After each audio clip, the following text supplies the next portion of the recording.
quarterbacks. Mahomes called it special. Bears QB Justin Fields was asked by Complex about black quarterbacks getting more respect in the NFL now. And Fields said, quote, "I think you're going to find more African-American quarterbacks who can extend plays. The game is just changing." Shannon, jump in on this. What are your thoughts on what Justin Fields had to say? I agree with Justin Fields. It used to be the mentality of black quarterbacks, Skip. They extended plays because they couldn't read defenses. They just ran just because. They didn't know what the hell was going on the back end. Yep. They couldn't read coverages.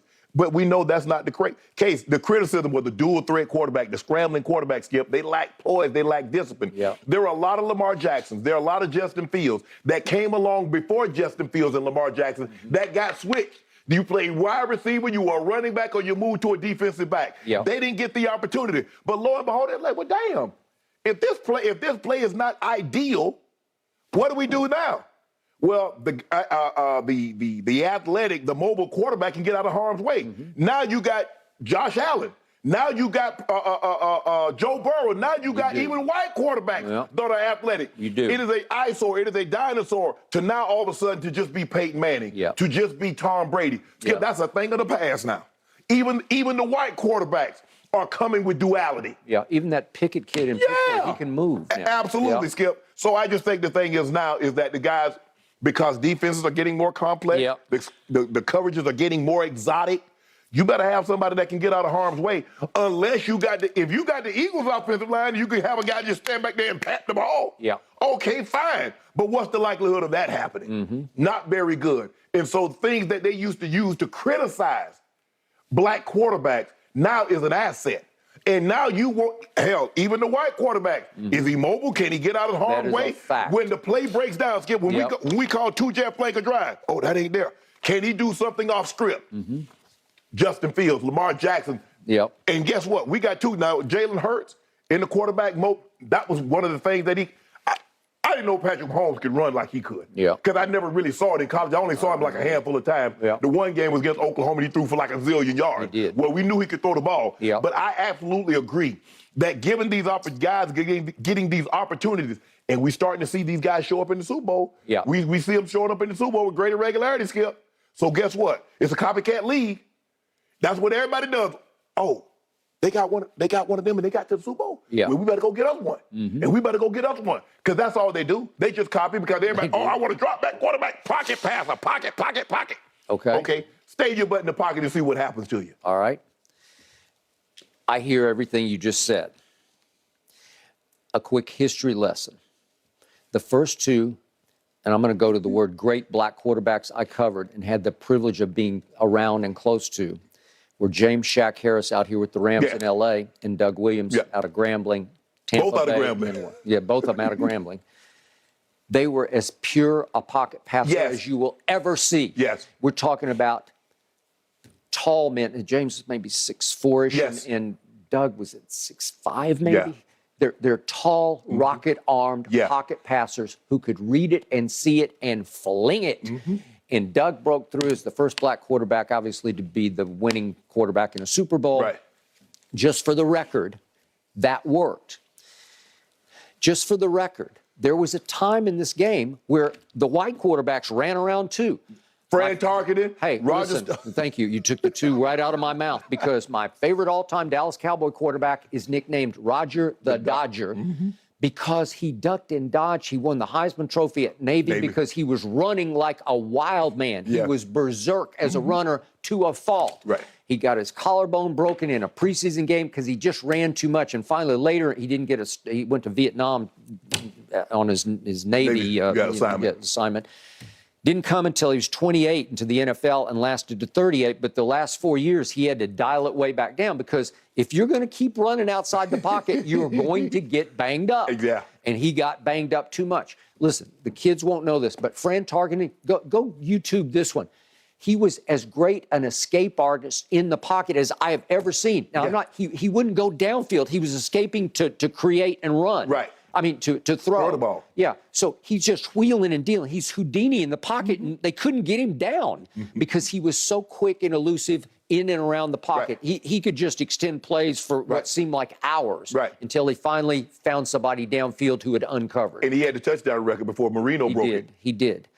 Okay, and just for the record, your quarterback, number 7 in Denver, when he first hit this league, he could flat out run it because he was a big, strong baseball player of an athlete that the Yankees wanted to play baseball. Okay, so he ran. Brett Favre in his first 3 or 4 years, trust me, he was extremely athletic as a downfield runner who could take off and gash you. Steve Young, Skip. Hey, I was just about to get there. He was one of the best runners we've ever seen, to a fault. The Cowboys loved it when he ran because they felt like they could deal with that more than they could him throwing it to Jerry Rice, right? Yes. Okay. My takeaway from all this is I love what Justin Fields said because he's right about this. You need somebody who can get out of harm's way. And the best point he made was, unless you have a crazy offensive line, well, anymore, it's hard to find a crazy offensive line. It is. I think Brady had a crazy offensive line that first year in 2020, the pandemic year, and they went and won the Super Bowl with it. It was really good. It was across the ball. They're all Pro Bowl quality, all 5 of them.